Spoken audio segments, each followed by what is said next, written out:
시작되면서 우리 각자 여러 가지 결심들을 했습니다. 어떻게 잘 지켜지고 있나요? 혹시 뭐 작심삼일 뭐 이렇게 된 거 아닌가요? 작심삼일의 핑계거리는 참 많습니다. 예를 들면 실내 운동을 못하는 거는 날씨가 추운 탓으로 작심삼일이고, 먹는 것 좀 절제하면서 한밤중에 라면거리 먹는 것은 TV 먹방에서 방송을 하기 때문에 먹어야 되고, 또 술, 담배 아직 끊지 못하신 분들은 술, 담배 끊지 못하는 이유가 코로나19의 스트레스 때문이다라고 여러 가지 우리가 이유를 대면서 우리가 포기하는 것을 봅니다. 그러나 여러분, 포기하기는 조금 이런 것 같아요. 왜냐하면 인간의 뇌 속에 개별 행동에 그 회로가 생기는데 약 3주가 걸리고, 그것이 습관으로 자리 잡아지는데 한 100일 정도 걸린다 그래요. 그래서 오늘 우리가 아직 100일이 안 되었잖아요, 아직까지. 그래서 좀 속단하기는 이르다라는 생각을 합니다. 그 일본의 작가 무라카미 하루키는 그 자신의 에세이집 달리기를 말할 때 내가 하고 싶은 이야기라는 책에서 달리기에 대해서 이렇게 이야기합니다. 내가 계속 달려야 하는 이유는 아주 조금밖에 없지만, 달리는 것을 그만둘 이유는 대형 트럭으로 한가득하다라고 이야기합니다. 그래서 우리가 할 일은 아주 작은 이유를 하나하나 소중하게 달려가는 것 뿐인데, 우리의 신앙생활에도 사실은 마찬가지입니다. 신앙생활 우리가 오래 시작하면서 내가 뭘 해야지, 어떻게 해야지, 뭐 새벽기도 해야지, 큐티 해야지, 말씀 봐야지, 기도해야지라고 했지만 며칠 갔나요? 우리가 그렇지만 그것을 포기하기는 좀 이르다라는 생각을 하고, 우리가 오늘 보게 되는 이 본문 사사기에서는 그것이 몇 수십 년 이렇게 반복되어지는 걸 봅니다. 그래서 제가 작심 몇 년이라고 이야기했고, 그들이 반복되어지는 그 기본적인 그 틀은 그들이 하나님을 배반하고, 또 하나님이 그것에 대해서 심판하시고, 또 힘들어서 강구하고, 그리고 다시 하나님께서 구원하시는 그 사이클로 우리에게 보여줍니다. 그래서 2장 6절에서 3장 6절까지는 그 큰 사이클을 우리에게 말해주고, 3장 6절부터 사실은 16장 31절까지는 그것이 계속해서 반복되어집니다. 16장까지 사사기들이 등장하면서, 그래서 반복적이고 대신에 방향은 하향을 합니다. 하향 쪽으로 되풀이되는 것을 보게 되면서 사사기 전체적인 틀로 배교, 심판, 간구, 구원 등이 반복해서 나타납니다. 그때마다 하나님은 사사들을 세우셔서 구원을 하시죠. 그 구원하시는 이유는 그 이스라엘 백성의 고통과 그 신음소리에 반응하시는 하나님의 긍휼 때문이다라고 그렇게 말씀합니다. 본문은 크게 세 부분을 나누어 보겠습니다. 먼저 6절에서 10절까지는 여호수아가 죽는 이야기가 나옵니다. 여러분 내좀 프린트물 참고하시면 도움 되겠습니다. 그리고 11절에서 23절까지는 이스라엘이 여호와를 버리는 사건이 나옵니다. 그리고 마지막 3장 1절에서 6절까지는 여호와가 가나안 땅에 그 가나안 백성을 남겨두는, 그리고 시험하는 이야기가 6절까지 나옵니다. 그렇게 세 부분을 나누어서 오늘 본문을 살펴보겠습니다. 그럼 하나님은 우리가 어떻게 하나님 나라의 백성이 되어간다고 말씀하시는가? 첫 번째, 하나님이 행하신 일을 기억하며 하나님 나라의 백성이 되어간다 말씀합니다. 하나님이 행하신 일을 기억하며, 6절은 이렇게 시작하죠. 전에 여호수아가 백성을 보냈다.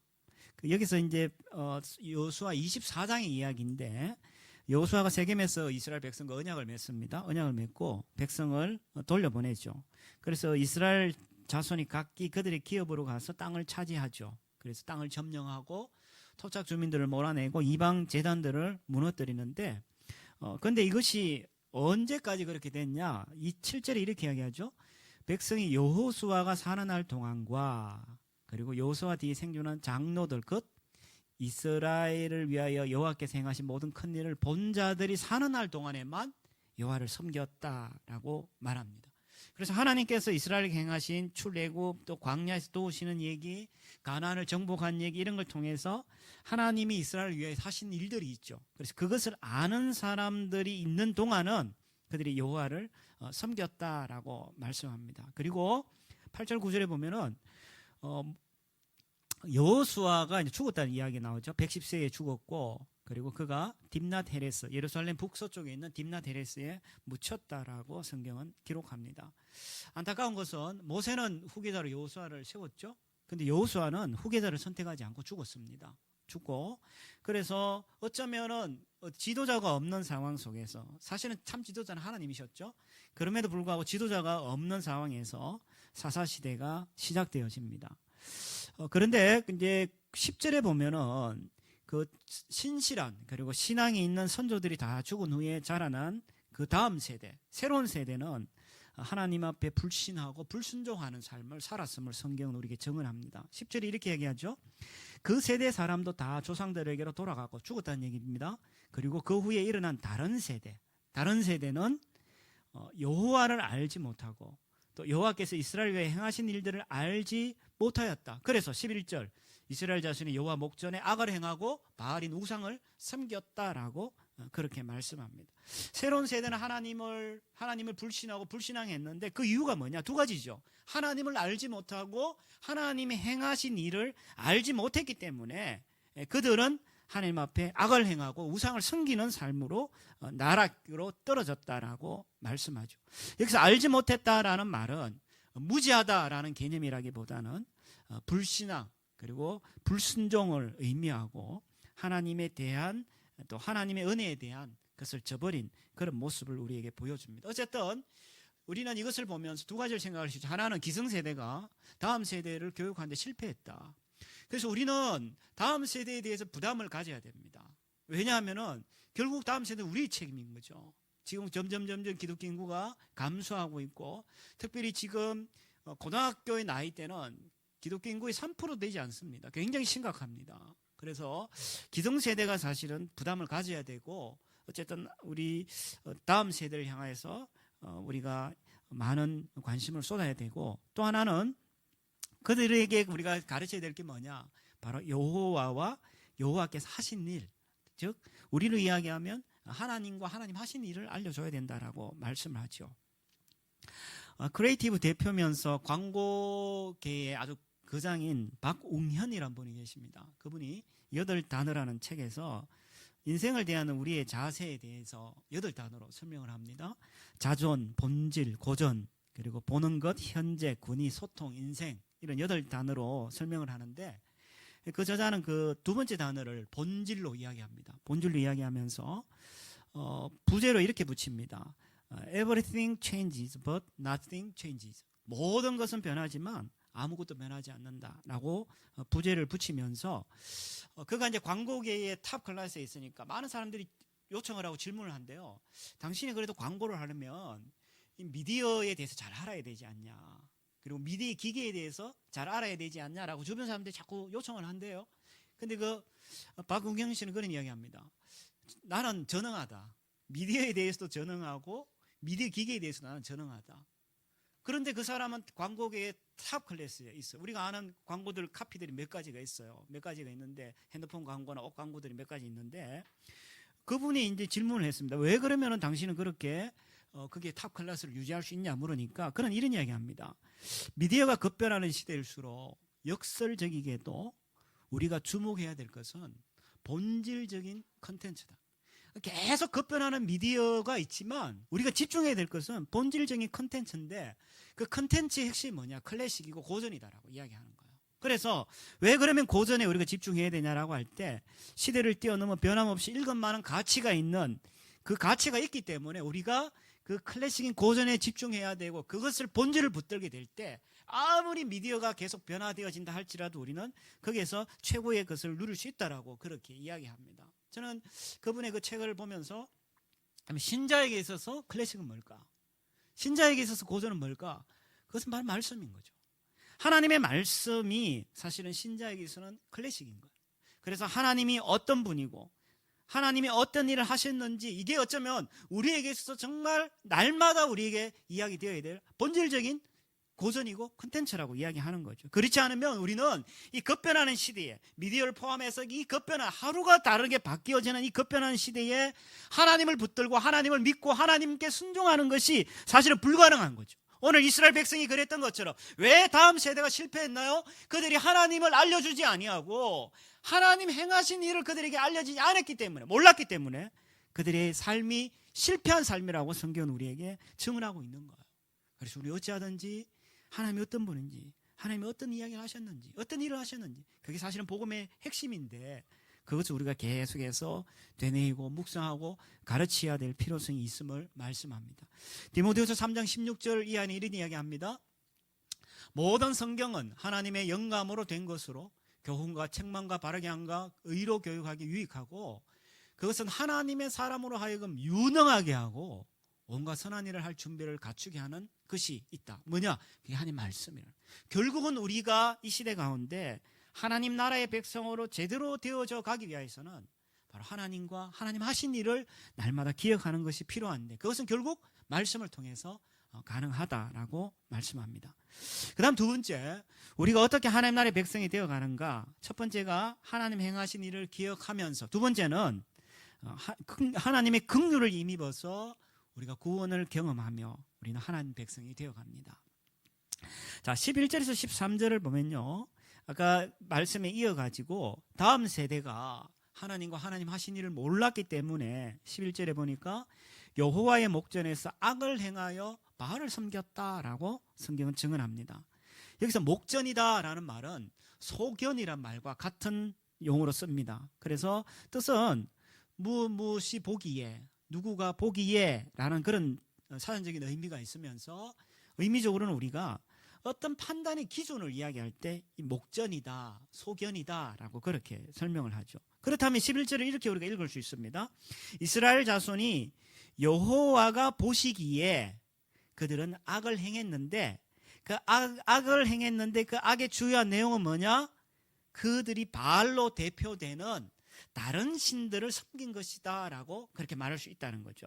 그것은 우리가 생각할 때 단순하게 새로운 신을 하나를 추가해서 우리가 섬긴다 그런 개념이라기보다는 지금까지 이집트에서 탈출시키고 광야에서 생활하게 하고 그리고 가나안을 정복하게 했던 그 하나님을 버린 그런 의미가 이 속에 담겨져 있는 거죠.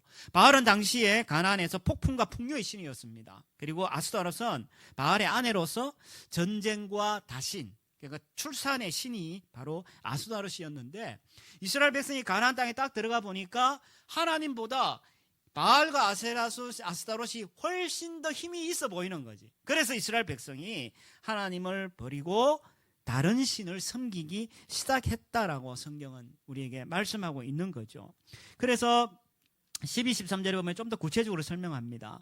애굽 땅에서 그들을 인도하여 내신 그들의 조상 하나님 여호와를 버리고 그리고 다른 신들, 그 주위에 있는 백성의 신들을 따라 그들에게 절하고 여호와를, 그리고 13절 여호와를 버리고 바알과 아스타롯을 그들이 섬겼다라고 말씀하고 있습니다. 자, 그래서 그들이 생각할 때 하나님을 버리고 바알과 아스타롯을 섬기면은 자기들이 생각할 때 더 잘 살고 더 풍요롭고 더 자신들이 삶이 더 안락하다고 생각할 수 있었는데, 그런데 하나님께서 12절 뒷부분에도 여호와를 진노하게 하셨다. 14절에도 보니까 여호와께서 이스라엘에게 진노하셨다라고 말씀합니다. 하나님께서는 그것을 보시지 아니하고 그들을 심판하시죠. 그럼 심판 내용은 뭡니까? 주변에 보니까 노력하는 자들의 손에 넘겨주어 그들이 노력을 당하게 하고 또 주위에 있는 모든 대적의 손에 팔아 넘기셔서 그들이 다시는 대적을 당하지 못하게 하고, 15절 여호와의 손이 그들에게 재앙을 내리셨는데 여호와께서 말씀하신 것처럼 그들의 괴로움이 더 심하게 되었다라고 성경은 말씀하고 있는 거예요. 그래서 그들이 하나님을 버리고 다른 신을 섬기며 살아갈 때 더 풍요로워질 거라 착각했는데, 그런데 하나님은 그들에게 오히려 진노를 내리셔서 그들의 고통을 더하게 했다라고 성경은 그렇게 말씀합니다. 그러면서 16절에서 19절까지는요, 이 이스라엘 백성이 그 당시에 그 모습들, 반복되어지는 이 죄의 모습들을 계속해서 되풀이하면서 조금 더 구체적으로 설명합니다. 자, 하나님이 괴로움을 더 심하게 했죠. 그리고 나서 16절에 이스라엘 백성들이 하나님 앞에 이제 반응을 하죠. 반응을 하는데 그 18절 뒷부분에 보면은 그들이 대적에게 압박과 괴롭게 함을 받자 하나님 앞에 슬피 부르짖었다라고 이야기합니다. 16절에는 그 이야기가 없지만은 18절에 그 이야기를 하면서 결국 이렇습니다. 저를 한번 볼까요? 이스라엘 백성이 먼저 하나님 앞에 죄를 짓습니다. 그래서 하나님이 그들에게 주변의 다른 나라들을 통해서 괴롭히는 심판을 내리시죠. 그리고 이스라엘 백성이 이 사건에 대해서 하나님 앞에 부르짖습니다. 부르짖자 하나님이 이 부르짖음을 듣고 응답하시면서 구원하시는데 누구를 통해서 구원하냐? 사사를 통해서 구원하시는 거죠. 그래서 16절에 이렇게 얘기합니다. 여호와께서 사사들을 세우사 노략자들의 손에서 그들을 구원하게 하셨다라고 말씀합니다.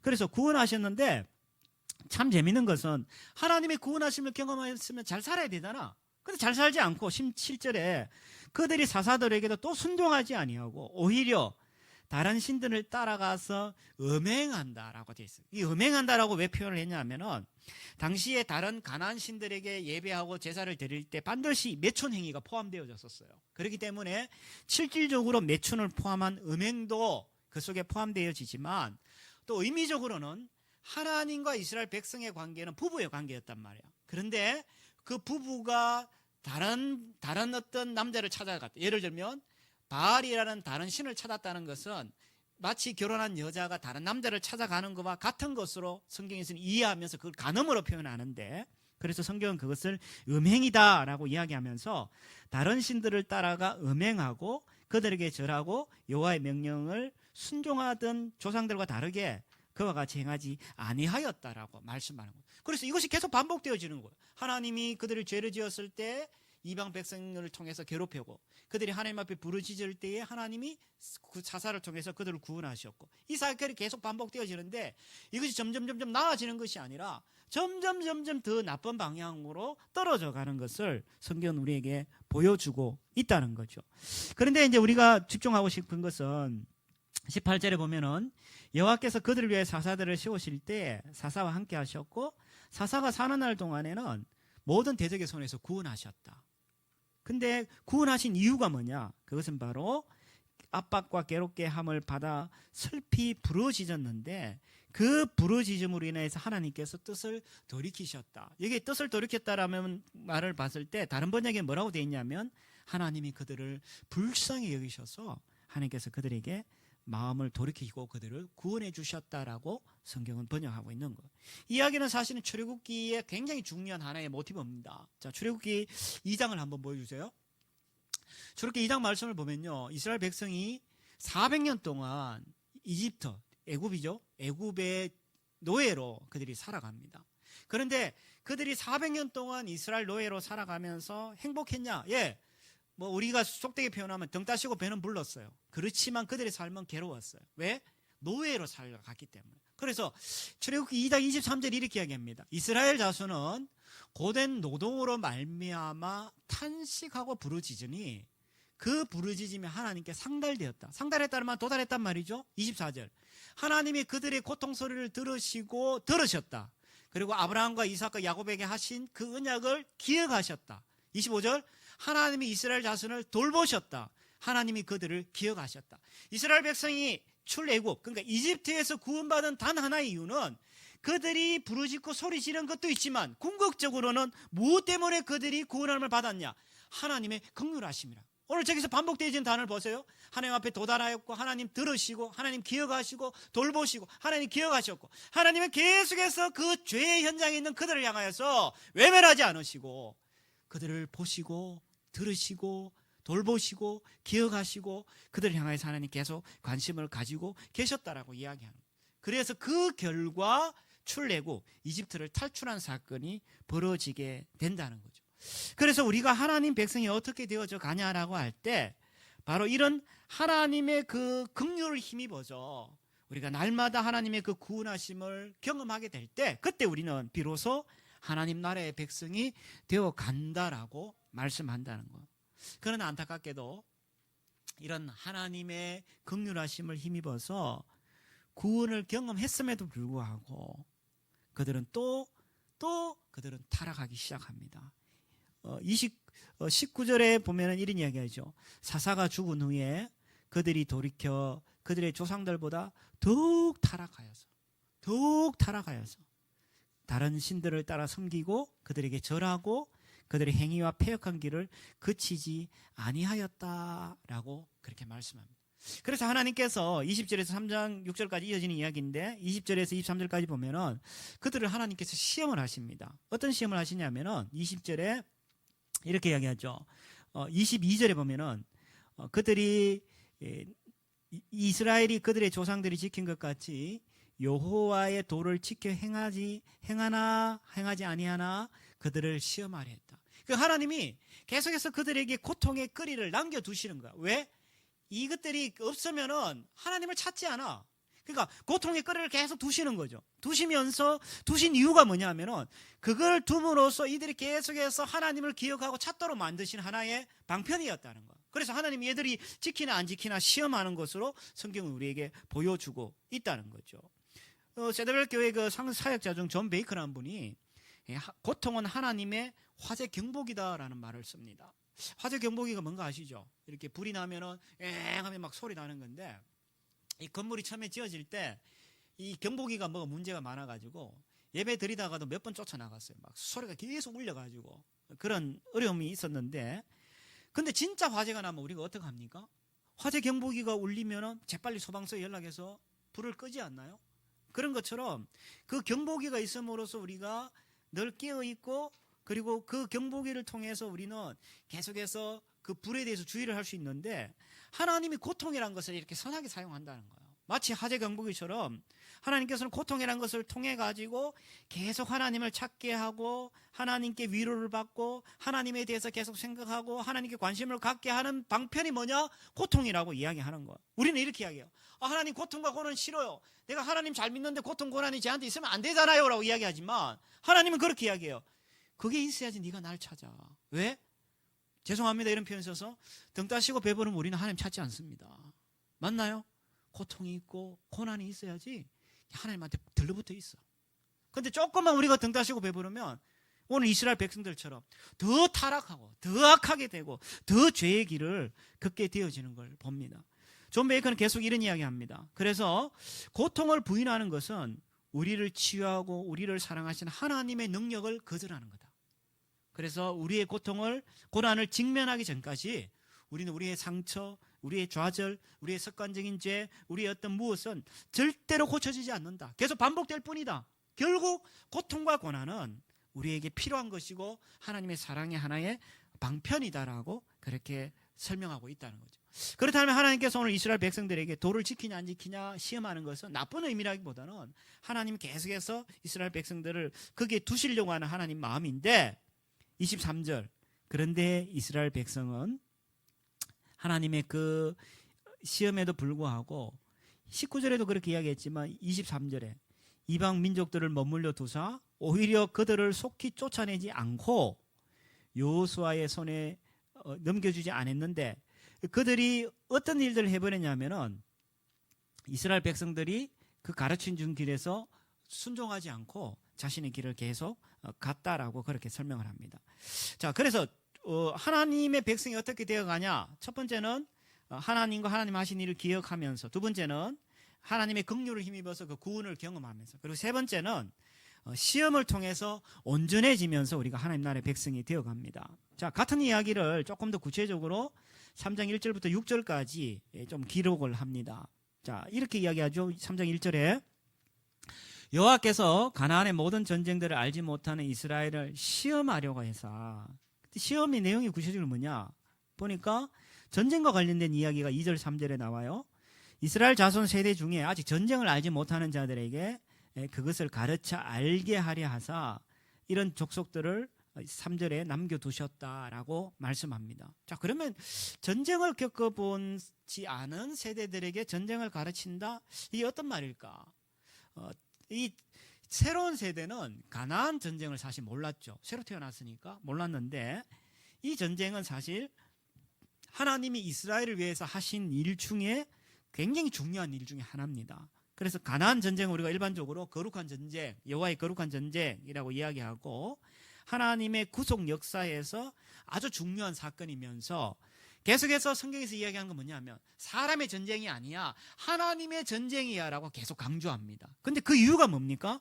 바로 그것은 그 전쟁의 특징이 있기 때문입니다. 자, 출애굽기 14장 말씀 한번 보여주세요.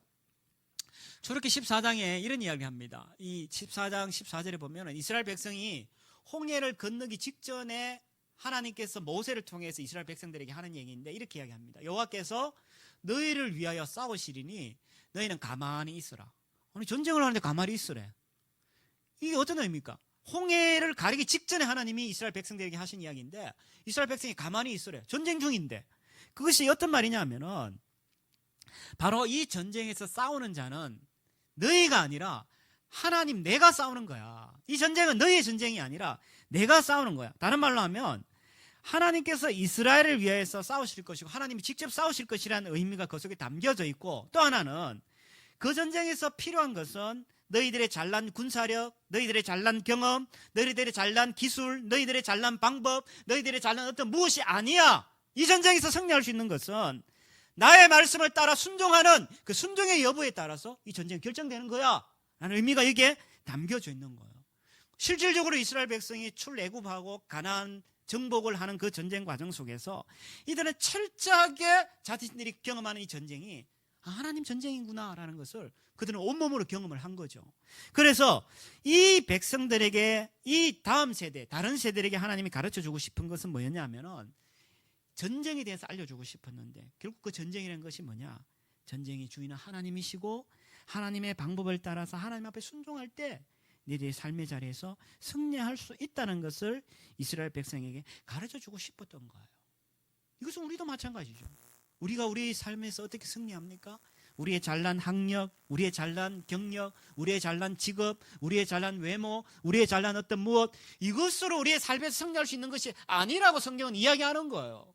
하나님의 말씀에 순종하고 하나님께서 그 일을 간섭하실 때 우리도 모르는 사이에 우리는 그것을 경험하게 된다라고 말씀을 하고 있습니다. 자, 그리고 나서 한 번 더 시험에 대한 이야기를 합니다. 앞에 22절에 했던 이야기인데 4절에 한 번 더 이야기하죠.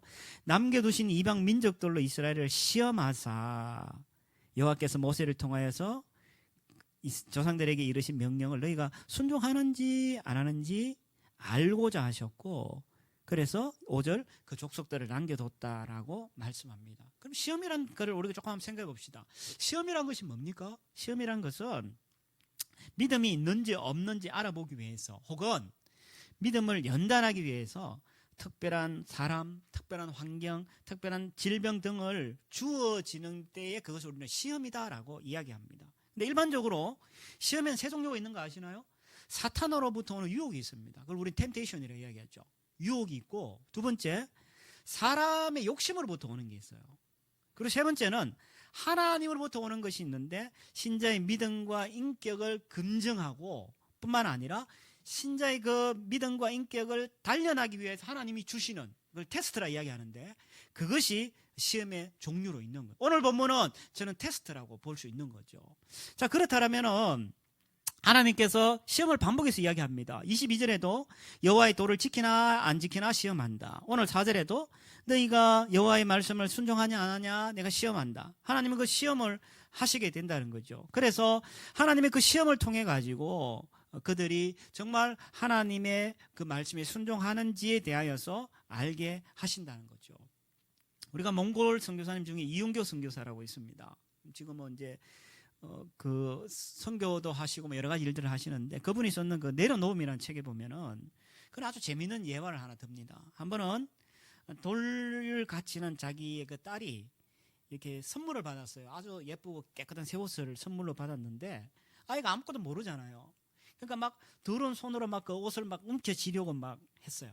그러자 그 선교사님 사모님이 딸아이를 손을 잡고 잠깐 멈추게 하고, 그러자 아이가 어떻게 반응했을까? 막 때렸으면 울었을 거 아니야. 울었는데 그 때려선 아이를 안고 세면대로 데려가서 아이의 손을 깨끗하게 씻기고, 그리고 닦이고 난 다음에 아이를 데리고 와서 그 예쁘고 깨끗한 옷을 아이에게 입혀줬노라고, 그런 이야기를 그 예화로 이 선교사님이 기록하면서, 그러면서 그 다음에 이런 이야기합니다. 하나님이 우리의 인생을 내려놓는다는 것은 이러한 씻는 과정, 그러니까 검증하고 단련하는 이런 시험의 과정이 우리에게 계속 필요하다. 아까 경보기가 마치 화재 경보기가 하나님이 고난이 우리의 화재 경보기다라고 하는 것처럼 우리는 평생 계속 하나님 앞에 이런 시험을 당할 수밖에 없다. 왜? 하나님은 우리를 계속 검증하고 단련하기를 원하시는데 우리 입장에서는 그 아이처럼 왜 내가 저걸 만지는데 못 만지게 하세요? 라고 계속 때를 쓴다는 거야. 그리고 울고 징징거리고 왜 나에게 저걸 안 주세요? 왜 내게 저걸 못하게 하세요? 라고 징징거리지만 그 부모님이 아이의 손을 깨끗하게 씻기고 정말 좋고 깨끗한 옷을 입히려고 했던 것처럼 하나님은 우리에게 계속 그런 씻는 과정을 우리에게 필요로 하게 하신다는 거예요. 그래서 우리에게 금증을 하고 그리고 단련을 시켜가지고 우리로 하여금 진짜 하나님의 온전한 그런 하나님의 백성으로 우리를 만들어 내신다라고 이야기하는 거예요. 그래서 야고보서 1장에 이런 이야기합니다. 여러 가지 시험을 만나거든 기쁘게 여겨라. 안 믿는 사람들이 봤을 때 미쳤어요 라고 이야기할 수 있는 거예요. 왜? 아니 이렇게 시험과 고통을 당하는데 기뻐해? 정신 나갔군요. 그런데 성경은 이어서 이렇게 얘기합니다. 잘 들어보십시오. 왜 기쁘게 여기려 하냐면 그 시험이 여러분을 믿음을 연단하고 그리고 인내를 이룹니다. 그러면 여러분은 그 과정을 거치게 될 때 온전하고 성숙하고 아무 것에도 부족한 것이 없는 그런 아름다운 사람이 될 수 있기 때문입니다라고 성경 우리에게 이야기하는 거예요. 그래서 우리가 늘 하는 이야기 있죠.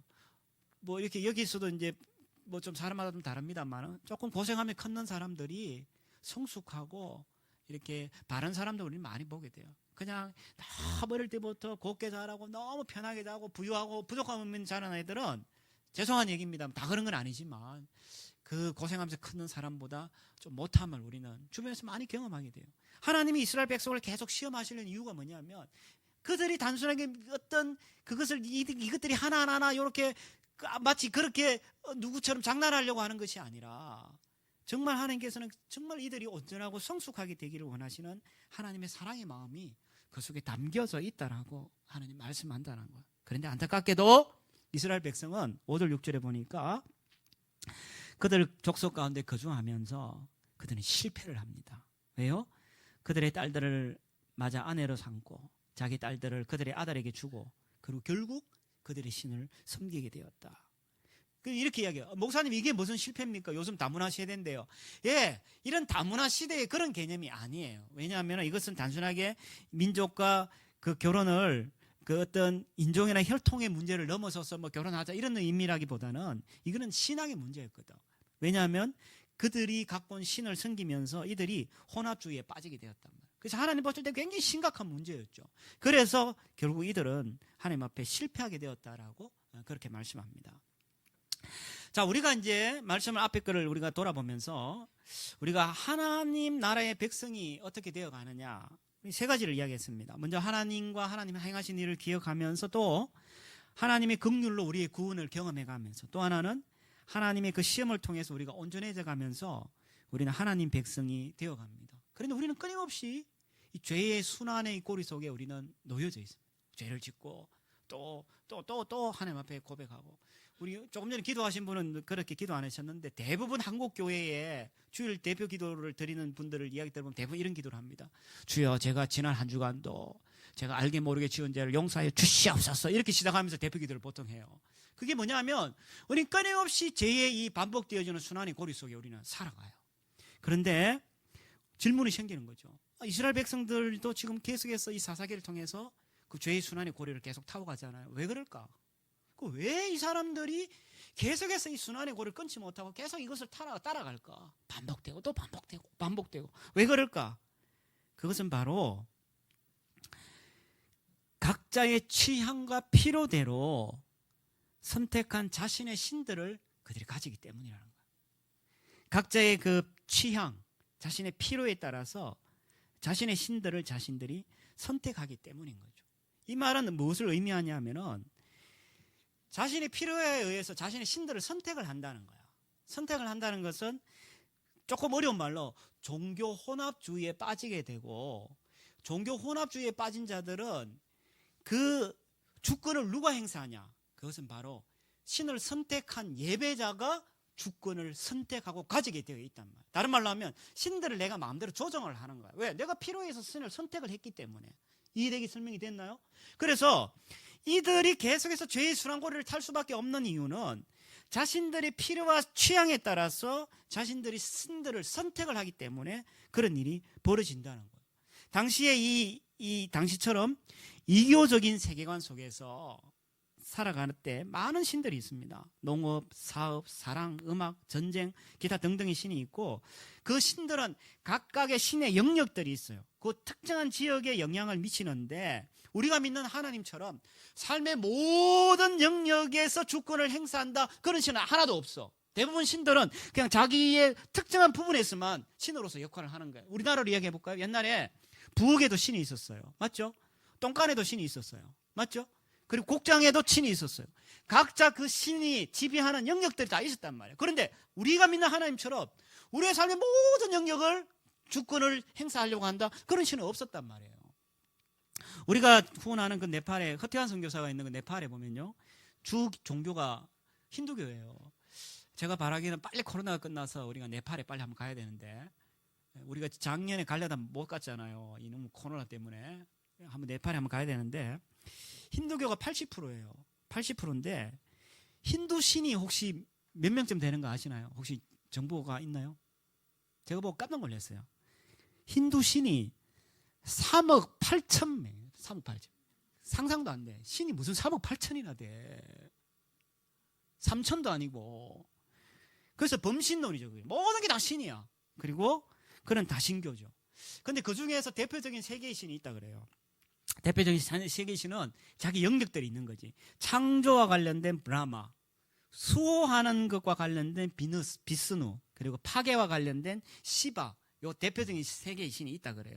그리고 수많은 신들은 자신의 여러 화신들을 갖고 있는데 부처도 아까 이야기했던 수호신 비스누의 9번째 화신이라고 그 힌두에서는 설명을 해요. 그러니까 온 잡다한 신들이 다 있는 거야. 그리고 그 신들이 초인적인 힘을 발휘한다라고 보여주기 위해서 혹시 힌두교 여러분 사원 같은 데 가시면 보시는지 모르겠지만 팔이 막 여러 개가 있어요. 왜? 이 능력이 많다라는 걸 보여주기 위해서 신들에게 팔을 막 붙여놓은 거지. 그런 형상도 있고 때로는 동물 형상도 있어요. 코끼리나 원숭이 형상도 있는데 어떻게 보면 참 안타깝죠. 그걸 신이라고 믿고 앉았으니까. 그리고 그 신들이 각각 어떤 영역들을 존재하고 있다고 생각하는 거예요. 그런데 이런 이교주의자들, 예를 들면 힌두교와 같은 이교주의자들한테 하나님의 존재를 안내를 하잖아요. 그러면 그들은 하나님의 존재를 들쑥 받아들여요. 왜요? 어차피 3억 8천이야. 3억 8천 중에 하나야. 하나님도 받아들여요. 하나님의 존재는 받아들이지만 그러나 하나님이 갖고 계신 그 주권, 배타적인 주권이라 할 수 있는데 그 배타적인 주권은 그들은 받아들이지 않는 거야. 왜?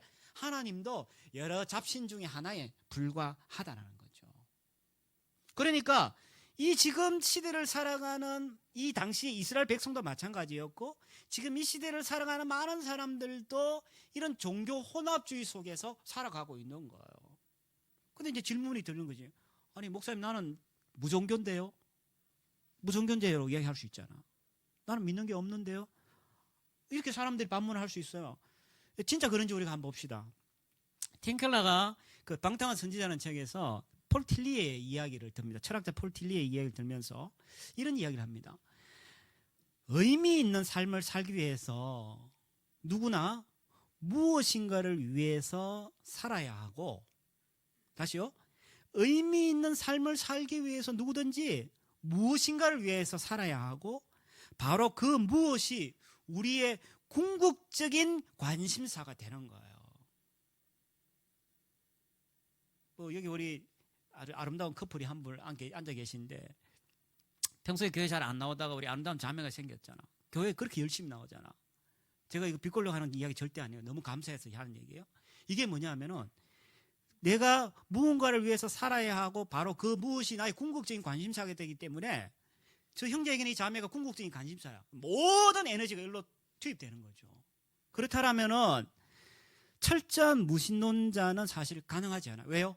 우리는 인생을 살아가면서 내가 바라고 있는 그 무엇이 무엇인지는 모르지만 누구에게나 무엇이 다 있게 되어진다는 거예요. 그렇기 때문에 무신론자 거짓말이야. 무신론자는 이 땅에 없어. 왜? 우리가 하나님이라는 존재만 믿지 않을 뿐이지 3억 8천 아니 30억이 넘을 수도 있어. 우리가 섬기는 신은. 무신론자는 이 땅에 없다는 거예요. 왜? 내가 인생에 의미 있게 살기 위해서 그 무엇인가를 위해서 내가 살고 그 무엇인 것이 나의 궁극적인 관심사가 되는데 그걸 우리가 굳이 신이라 부르지 않는다 할지라도 그 무엇은 우리에게 신처럼 작용을 하는 거야. 그렇다면 우리가 무신론자인가요? 그렇지 않아요. 우리는 그 무엇인가를 믿으며 추종하며 살아가기 때문에 우리는 무신론자가 아닌 거야. 그러면 우리는 하나님 말고 또 다른 많은 신들을 우리도 모르는 사이에 그것을 섬기며 살아가고 있다는 거예요. 같은 맥락에서 틴켈러는 계속 이야기합니다. 포스트 모던 소설가의 그 데이비드 포스트 윌리스라는 사람이 이야기를 들어가지고 이렇게 이야기합니다. 우리는 일상생활에서 무엇인가를 예배하지 않은 순간이 없다. 우리는 계속 예배하며 살아간다. 이 예배에 관해서 비종교인들은 이렇게 이야기합니다. 아니에요. 나는 예배하지 않아요. 나는 믿는 게 없는데요. 라고 이야기하잖아요. 근데 이 저자는 뭐라고 이야기하냐면 그것은 마치 마약이나 알코올릭들이 나 술 먹지 않아요. 나는 마약 먹지 않아요. 취하지 않았어요. 라고 하는 것과 똑같다라는 거예요. 왜? 우리는 평소에 모든 걸 예배하며 살아가는 거예요. 아름다움을 막 예배해. 광고를 막 보면서 나 저렇게 담고 싶다. 막 사서 입고 막 꾸미고 사실은 예배하는 거예요. 막 멋진 자동차가 막 나왔어. 막 타고 돌아다녀. 나 저거 타고 싶어. 예배하는 거야. 근데 그걸 예배라고만 말하고 표현하지 않았지. 사실은 우리가 그걸 예배하고 있는 거야. 그렇다면은 오늘 이스라엘 백성이 하나님 말고 가나안 신들 바알과 아스타로 섬기면서 풍요로워지려고 하는 것과 힌두인들이 3억 8천이라는 신을 섬기면서 자신의 인생을 더 풍요롭게 하려는 거나 우리가 하나님을 믿는다고 하면서 다른 것들을 관심을 두고 그렇게 그것을 추앙하며 살아가는 거나 다를 게 뭐가 있냔 말이에요. 우리는 다 무신론자가 아니라는 거예요. 다 우리는 사실 혼합주의자라고 이야기할 수 있는 거예요. 어떻게 알 수 있습니까? 그것이 바로 기본 세팅인데 만약에 내가 마음에 소원하는 거나 기도하는 것들이 응답받지 않게 될 때, 이루어지지 않을 때 그때 우리는 어떻게 반응합니까? 하나님 믿는 자들은 하나님 앞에 뭐 원망하고 막 우리의 실망감에 빠지고 막 좌절하고 그러지 않나요? 만약에 그런 어려움이 있음에도 불구하고 그렇지 내 자신을 돌아보고 잘 살아야지 하나님 더 믿어야지 이렇게 되면 오케이 그거는 정상적이지만 일반적으로 그렇지 않아요. 내가 사는 것보다 죽는 게 나아서 확 죽어버려야지. 이것도 안 되고 저것도 안 되고 이것도 안 되고 확 죽어버려야 이런 생각이 들면은 이미 그것은 여러분에게 정상적인 어떤 사랑의 대상이나 여러분이 어떤 갈구하는 것이 아니라 이미 그것은 그 자리를 떠나서 여러분에게 우상이 된 거예요. 내가 어떤 것이 이루어지지 않아서 막 죽어버릴 것 같아. 그것은 이미 여러분에게 신의 역할을 하고 있는 거예요. 우리가 신이라고 표현하지 않을 뿐이지 사실은 우리 인생에 있어서 그것이 신인 거야. 그래서 우리는 살아가면서 우리도 모르는 사이에 우리는 뭔가를 섬기고 있고 예배하고 있고 우리는 혼합 종교주의자로 이 땅을 살아가고 있는 거예요. 그래서 우리는 다양한 대한신들이 제공하는 이 이교 세상 속에서 살아있고 우리가 무신론자는 아니지만 사실 무신론자가 될 수가 없다. 무신론자는 아니지만 우리 마음속에 하나님과 우상을 우리는 겸하여 섬기고 있는 거예요. 사실은 이 유혹이 너무 교묘하고 그리고 달콤해가지고 우리는 잘 깨닫지 못해요. 특별히 신자들은 잘 깨닫지 못해요. 왜요? 이렇게 이야기해요. 목사님 나 예배 잘 드리고 있는데요. 난 교회 잘 나가고 있는데요. 난 교회 예배도 잘 드리고 헌금생활 잘하고 봉사 잘하고 있는데요. 그런데 그것이 우리로 하여금 정말 내가 종교 혼합주의자로서 이 땅에 살아간다는 것을 잊어버리게 만드는 거예요. 왜? 내가 이 자리에 앉아 있으니까. 난 하나님 믿는다고 착각하니까. 그리고 또 하나는 종교 혼합주의자는 누가 주권을 갖고 있냐면 내가 신을 선택하잖아요. 나 저 신, 난 이 신, 나는 이 신. 내가 신을 선택하기 때문에 주권을 누가 갖고 있냐? 내가 갖고 있어. 내가 갖고 있기 때문에 내 스스로가 종교적이고 도덕적인 것을 통해 가지고 스스로 의롭게 될 수 있고 하나님 나라의 백성이 될 수 있다라고 착각하는 거야. 그러나 안타깝게도 그 결과 우리는 우리도 모르는 사이에 우리는 그 죄에 얽매여 가지고 그 죄의 순환의 고리를 우리도 모르는 사이에 계속 반복해서 우리는 그것을 경험하게 되어진다는 거예요. 이걸 갖다가 불교적으로 아니면 힌두적으로 이야기하면 업보라 이야기하고 윤회라고 이야기하기도 그렇게 표현하기도 할 수도 있어요. 그러나 성경은 이야기합니다. 우리 인생은 모든 사람들이 이런 인생일 수밖에 없어. 다. 그래서 이 사사기에 나오는 이 구조, 이 틀이, 죄의 순환이 죄, 심판, 강구, 구원이라는 것이 이들에게만 해당되어지는 것이 아니라 이 땅을 살아가는 모든 사람에게 사실은 해당되어지는 거야. 그러나 기독교인들에게 있어서는 그 다음에 답이 있다라고 성경은 이야기하는 거죠. 어떻게 이걸 해결할 수 있을까요? 날마다 반복되는 이 죄의 순환의 고리에서 어떻게 회복될 수 있을까? 이렇게 이야기합니다. 우리가 예수님과 예수님이 하신 일을 알 때 7절에 그런 이야기하죠. 여호와께서 이스라엘 외에 행하신 일을, 큰 일을 본 자들. 10절도 그렇게 이야기하죠. 다른 세대는 여호와를 알지 못하고 여호와께서 이스라엘 외에 행하신 일도 알지 못했다. 결국은 우리가 이 죄의 순환고리에서 벗어나기 위해서는 예수 그리스도와 예수 그리스도께서 하신 일, 즉 그 복음을 우리에게 날마다 선언할 때 우리는 그 죄로부터, 죄의 순환으로부터 벗어날 수 있다는 거예요. 로마서 8장 1절에 이렇게 이야기합니다. 그러므로 로마서 8장 1절에 그 죄의 순환의 고리 속에서 고민하고 아파하고 괴로워하던 그 바울이 로마서 8장 1절에 이렇게 이야기합니다. 그러므로 이제 그리스도 예수 안에 있는 자에게는 결코 정죄함이 없나니 그리스도 예수 안에 있는 생명의 성령의 법이 죄와 사망의 법에서 너를 해방하였습니다. 아멘. 우리는 계속해서 그렇지 않으면 죄의 순환의 고리 속에서 허덕이고 아파하고 힘들어하고 반복된 삶을 살아갈 수밖에 없는 존재라고 이야기하는 거예요. 사사기 전체에서 죄의 순환은 감사하게도 그 죄의 순환이 계속 반복되어지지만 그 죄의 순환과 동시에 하나님의 그 구원은 계속 같이 반복되어지면서 계속 만나요. 계속 조우하죠. 이스라엘 백성은 끊임없이 죄의 순환을 타지만 하나님은 끊임없이 하나님의 그 베푸시는 구원과 그 하나님의 긍휼이 계속해서 조우를 합니다. 감사한 일이죠. 우리에 대한 하나님의 긍휼은 우리가 실패한 것보다 하나님의 긍휼은 더 깊고 더 높고 더 넓어서 우리가 실패하고 넘어질 때마다 하나님의 그 긍휼은 더 크게 우리에게 다가오는 거예요. 이게 뭡니까? 이게 하나님의 놀라운 은혜예요. 그래서 18절에 보니까 이렇게 이야기하죠. 하나님께서 뜻을 돌이켰더라. 뜻을 돌이켰다는 말은 하나님께서 긍휼을 베푸셨다는 말을 그렇게 표현한 거예요. 하나님의 그 긍휼하심은 우리의 실패보다, 우리의 죄보다, 우리의 불충실한 행위보다 더 큽니다. 그래서 하나님의 그 은혜와 긍휼은 끊임없이 우리를 추격해 오고 우리의 실패를 추격하고 우리의 불충실을 추격하고 우리의 죄를 끊임없이 추격해서 그것을 넘어섭니다. 어떻게 알 수 있나요? 바로 예수 그리스도가 그 일을 하신 거예요. 예수 그리스도가 궁극적인 사사입니다. 예수 그리스도가 궁극적인 사사이자 구원자입니다. 이게 사사를 통해서 구원했다. 오늘 16절에도 사사를 통해서 구원했다. 18절에도 대적의 손에서 사사를 통해서 구원했다라고 성경은 증언합니다.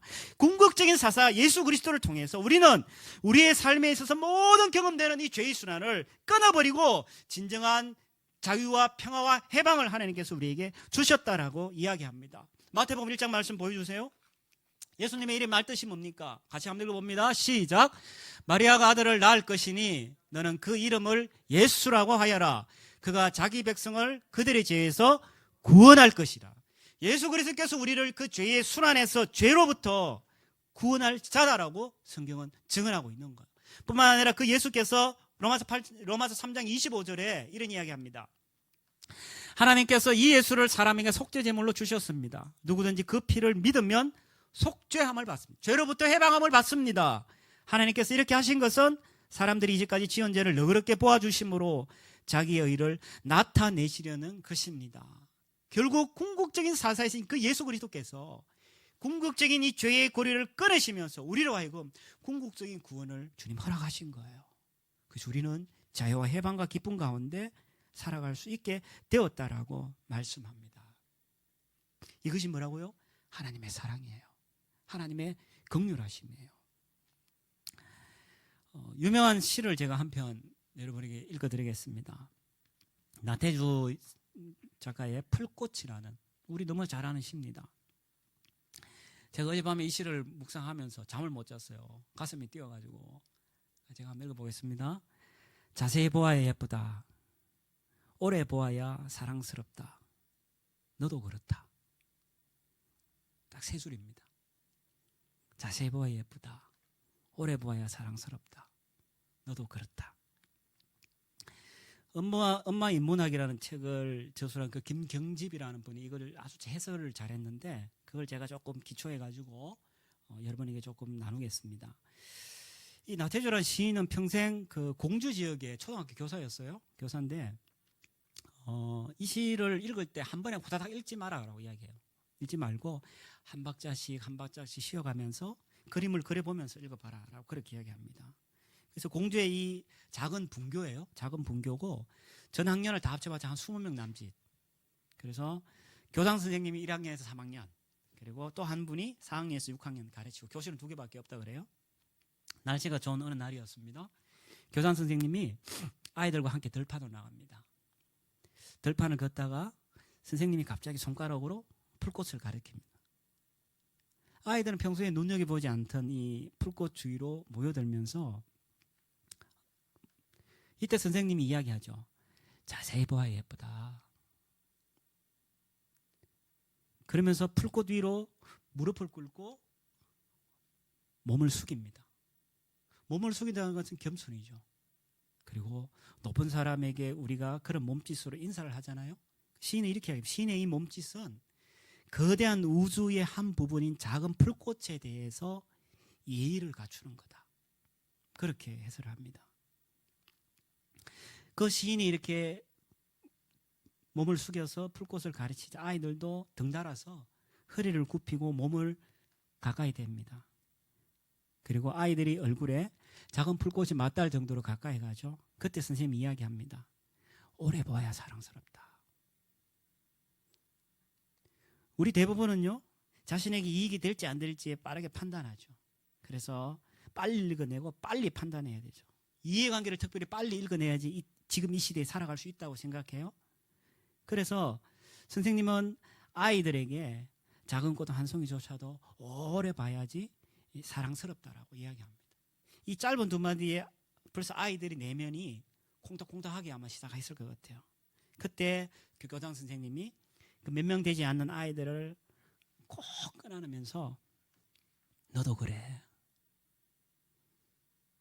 이 말을 들었을 때 아이들이 어떤 생각이 들었을까? 저는 아이들이 정말 그 김경집 씨의 해설처럼 우주적인 충격을 받았을 거다. 그리고 그 선생님의 사랑을 그들이 경험했을 거다라고 그렇게 해설을 합니다. 저는 이걸 보면서 어떤 생각이 들었냐면 주님이 우리를 볼 때 자세히 보신다는 거예요. 아까 출애굽기 봤죠?